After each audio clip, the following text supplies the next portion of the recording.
na bumabaha na ata allegedly ang pera mga kababayan nito pong si LRY aka Small Boy. Dahil kung makikita po ninyo talagang funded na funded mga kababayan, ito pong galawan ng mga vlogger nitong si Alputera.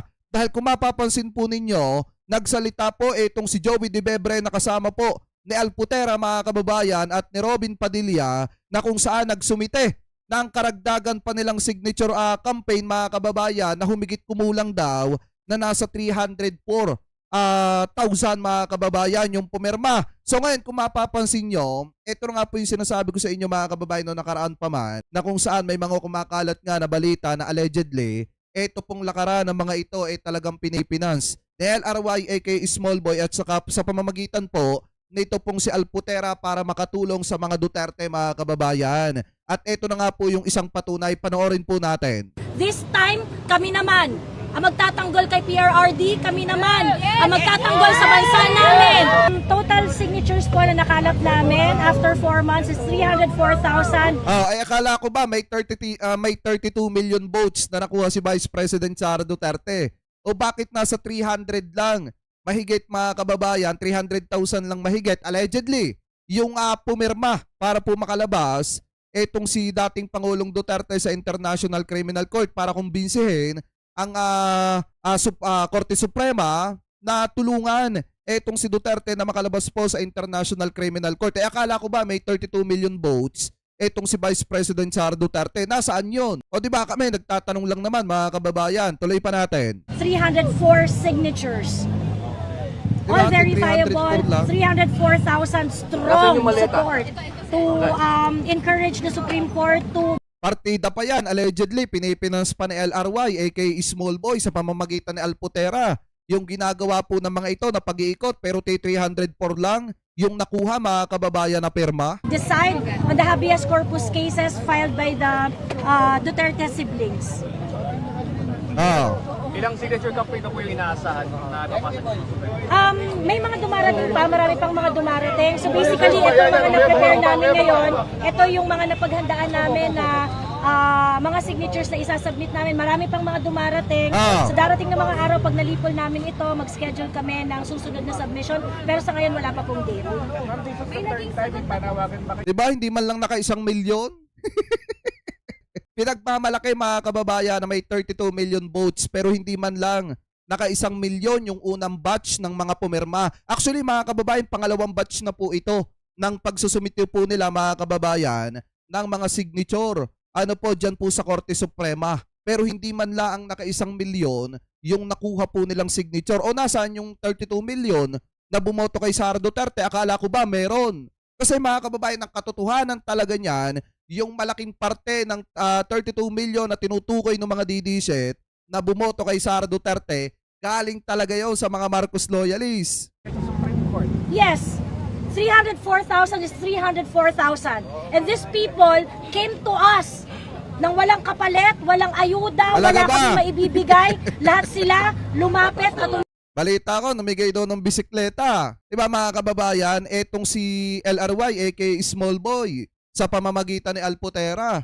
At balita ko, may pamimigay din ng e-bike mga kababayan para lamang makakuha ng perma allegedly. Gaano po kaya katotoo yun? Tayo nagtatanong lang naman. Maasa, nakikilos na ang Korte Suprema para ipaglaban ng ating soberanya.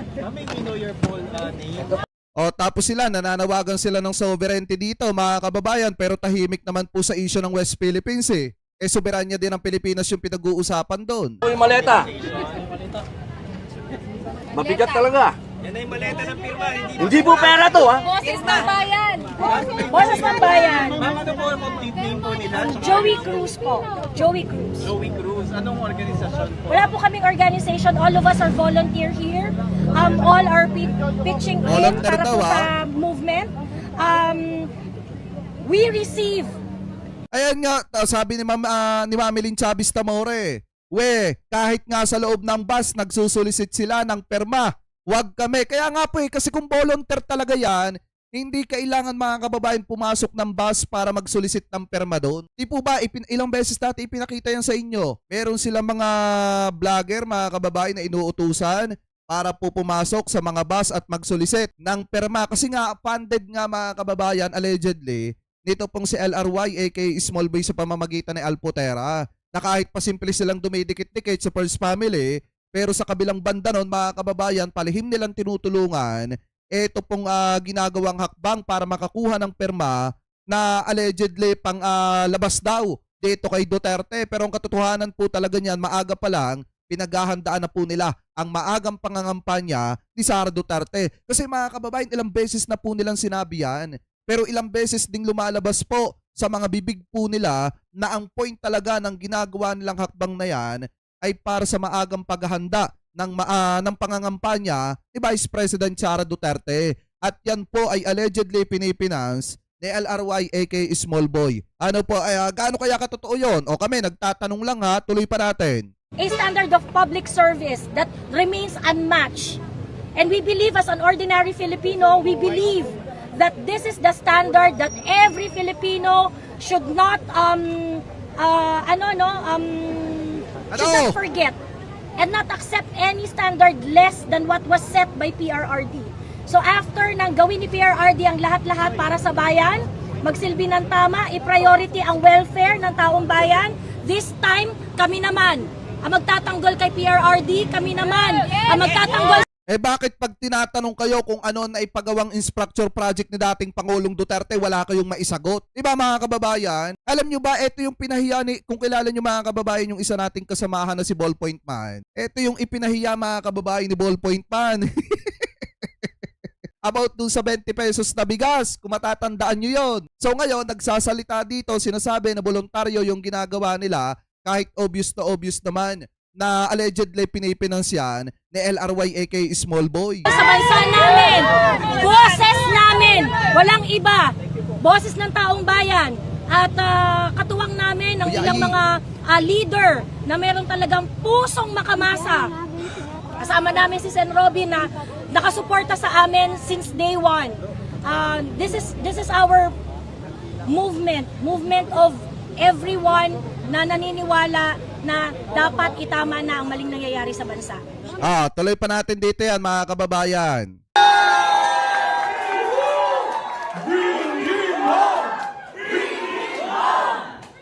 Grabe, maraming salamat. Maraming salamat po. At meron din tayong mga makakasama ngayon, mga nagmahal, sumuporta sa tayo kami naman Global Signature Campaign. Palakpakan po natin si Tita Nene Bakal. Ang buhay! Kasama rin po natin si Kapitana Pekson. Na halos sinuyod ang buong kanyang barangay at lahat ng kanyang mga nasasakyan. Akala ko ba voluntaryo mga kababayan o bakit kailangan suyudin yung buong barangay para makakuha ng perma o bakit kailangan magsolicit? O di hindi voluntaryo? Diba mga kababayan, pag sinabi kasing voluntaryo yan, pusang loob yung mga kababayang Pilipino po nating lumalapit sa kanila at pumipirma para po sa signature caravan na yan. Para makakuha ng pirma. At palakpakan din po natin sobrang support nito ni Sir Wendell Cabrera. And representing the BARM community, Cotabato, palakpakan po natin, Miss Saida Sema. Inalagaan niya rin kami niyan. Nasa Cotabato kami para magpag-signature, nagsidatingan ng mga kapatid natin dito. At of course, alam niyo ba, itong magandang dilag, ipapakilala ko, mag-isa siya. Solong pumunta sa Boracay at Siargao para magpapirma at nakakaya. Diba? Okay, tanyaw, bumabiyahe pa ng malayo para lang makakuha ng perma. So, ibig sabihin, hindi volunteer, hindi voluntaryo yung pagpirma ng mga kababayang Pilipino natin dyan. Talagang pinupuntahan talaga nila. Signatures. Palakpakan po natin Inday Mori. Grabe mula sa iba't ibang klaseng volunteerism. Grabe naman kayo. Hindi nyo man lang pinasalamatan si LRY aka Small Boy at saka si Alpotera na isa sa pinakamalaki ang parte dyan po sa signature caravan na yan. At isa sa pinakamalaki ang nagastos allegedly, mga kababayan, dito po sa naganap na birthday celebration ni dating Pangulong Duterte dyan po sa dahig na kung saan nagpaulan ng napakaraming bulaklak itong si LRY, aka Small Boy, mga kababayan, at ito pong si Alpotera. sa pamamagitan ni Alputera? Di po ba? Tapos hindi nyo man lang pasasalamatan. Kaya hindi na rin nakakapagtaka mga kababayan kung bakit medyo nag-iingat na ngayon si Alputera kasi nga booking na kung sino po yung nasa sa likod niya mga kababayan na nagpapatakbo sa kanya para tulungan itong ginagawang hakbang na ito. Ano po, para matulungan ng pamilyang Duterte makakalap ng perma para sa maagang pagtakbo ni Sara Duterte. Di po ba? Para sa maagang pangangampanya ni Vice President Sara Duterte. So ngayon, since unti-unti na nalalaman ng mga kababayang Pilipino po natin na ang posible na nasa sa likod po niyan allegedly ay walang iba kung hindi itong si LRY, aka Small Boy, at itong si GYD, aka ex-convict mga kababayan na talagang full support dito po kay Alputera para makatulong sa mga Duterte. Ano po mga kababayan? So ngayon, ang isa po dyan mga kababayan, hindi na rin nakakapagtaka, di ba gustong-gusto nila na patakbuhin itong si Sara Duterte.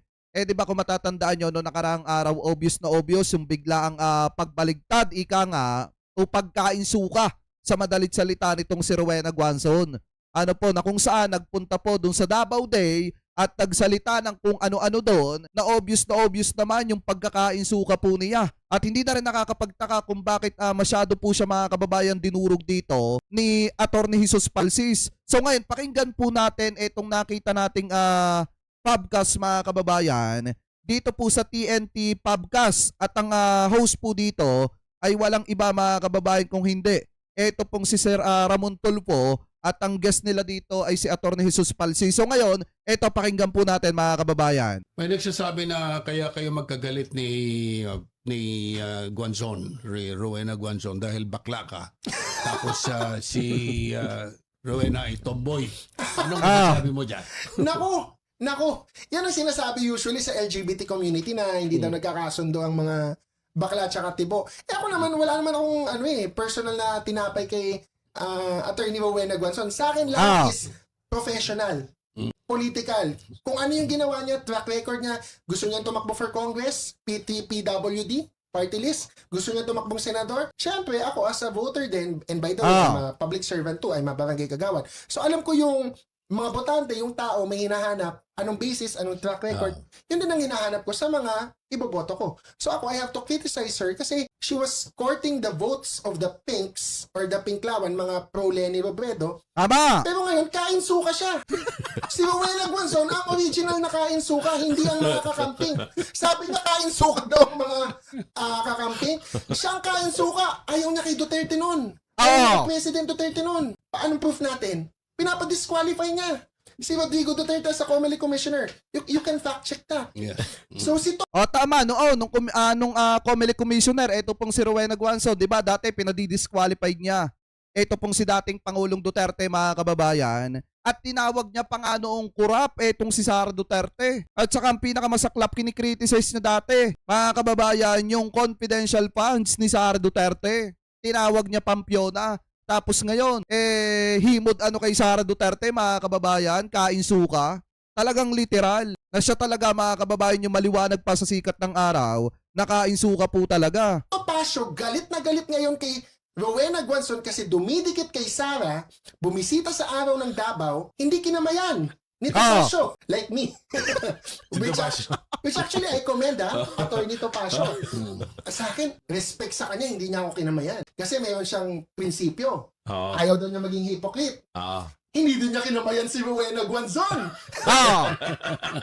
Kahit na isa-isang kinakamayan ni Rowena Guanzon, sina Sara, Polong, yung mga ibang nandun, isa-isa nakaupo. Topacio, hindi tumayo. Hindi nilabas ang kamay. Bravo! Salute to Attorney Topacio. So yung kay Guanzon, wala akong problema sa kanya personally sa pagiging tibo niya. Kudos na tibo siya. Itayo mo ang bandera ng LGBT community pero hindi yung in a DDS way. Tama! Di ba mga kababayan? Kasi kung titingnan nyo naman talaga, nung una, di ba tumakbo ito pong si Rowena Guanzon. Nililigaw-ligawan niya pa nga yung mga kakamping, mga kababayan noong 2022. At isa po siya sa talagang matinding kritiko po, mga kababayan ng unit team ng mga panahon na yon. Pero ang nakakapagtaka po dito talagang literal, yung pagkakainsuka po niya mga kababayan. Dahil after niya, banat-banatan itong si Sara Duterte, after po niya mga kababayan banat-barata ng mga Duterte, tawagin niyang kurap itong si Sara, Ngayon, nasasan ba siya? At saka, eto pa yung isang pinakamatindi ha, yung ibinulgar po dito mga kababayan ni Atty. Jesus Palsis. Eto, tuloy pa natin. Kasi sabi dito, may nagtanong. Galing po dito kay Edrico 7637. Sabi dito, tama, pag pink naging DDS yun, kapag ka pink, tapos naging DDS yun, ang tunay na kaing suka mga kababayan. So eto, pakinggan pa natin. Yung Edric Go 7637. Tama, pag pink naging DDS, yun ang tunay na kain suka. Yan si Rowena Guanzon, Attorney Kin. Hindi ko pa nga nasabi kanina bakit siya talaga kain suka. Tinawag niya si Sara Duterte na Fiona. Yun. Tinawag niya si Sara Duterte na corrupt. Alam mo ba si Sheno Magno? Mini-message ako. Minsan kasi nag-uusap kami. Sabi niya, Jess, alam mo ba, si Guanzon, sumali yan sa amin. Kay Barry Gutierrez at Sheno Magno, sumali noon, may movement. Huwag kang kukurap. Huwag kang kukurap. Yung kukurap spell is corrupt. Diba? Ang letter, meron silang ginawang manifesto letter nagbigay sa ombudsman. President Marcos, Vice President Sara, COA commissioners, naka-CC, sabi, abolish confidential funds, investigate confidential funds. May part dun sa OVP, investigate the use of confidential funds with the OVP. 2023 lang yun. And 3 years later, nasaan ngayon si Guanzon? Wala daw mali sa confidential funds ni Sara. Tatakbo siyang senador under Sara. Bakit mo sinasabing corrupt noon? Di ba mga kababayan, nung pumutok kasi, di ba kung matatandaan nyo, pumutok dati yung 11 days na inubos yung 125 million pesos. And then kung matatandaan nyo, noong 2023, isa po si Rowena Guanzon sa pinakamaingay mga kababayan na gusto talaga na maimbestigahan yung confidential funds po ni Sara Duterte. And then ngayon mga kababayan na nakakapagtaka po dito kay Rowena Guanzon, noong 2025 isa po siya sa nagsasabi mga kababayan na wala daw confidential funds si Sara Duterte, okay daw maging leader si Sara Duterte, tapos ngayon 2026 sinasabi niya na kapag ka naging presidente papapanagutin yung mga korap. Siya nga dati naghahabol siya dun sa 125 million pesos na inubos ng 11 days at hindi po maipaliwanag kung saan dinala. Anyway, shoutout kay Kuya Ayi ha. Kuya Ayi, mega love shoutout po ha. Sharing Esther Blessings. Ayan, thank you very much po sa inyong pakape. Maraming salamat po ha. Ayan, anyway, tuloy pa natin mga kababayan. Si Sara!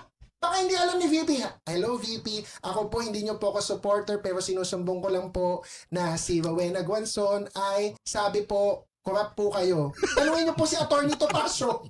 Siya po makakapagpatotoo sa mga sinasabi ko. Sabi ni Topacio, meron po siyang dossier. Gumawa po si Topacio ng screenshots, ng evidence, lahat daw po ng mga pinagsasabing masasama ni Guanzon tungkol sa inyo, VP Sara. So, nako, investigate niyo yan si Guanzon. Di ba mga kababayan? Alam nyo, ito nga po yung sinasabi ko Kaya lang naman kasi pumasok po sa grupo ni Sara Duterte, ito pong si Rowena Guanzon. Alam kasi ni Rowena Guanzon, mamadali po talagang makuha ang tiwala ng mga Duterte supporters. Ipagtanggol mo lang si Sara Duterte, kampihan mo lang yung mga Duterte, mga kababayan, at yung mga sumusuporta sa mga Duterte, gagawin kang Panginoon ng mga yan. At yun yung ginagawa nila ngayon kay Rowena Guanzon. At yan din mga kababayan, yung sinasamantala po ni Rowena Guanzon sa mga panahon pong ito ngayon, na kung saan alam niya na madaling utuin yung mga DD-shit, kaya ang ginagawa po niya mga kababayan, pinagtatanggol si Sara Duterte kahit mali.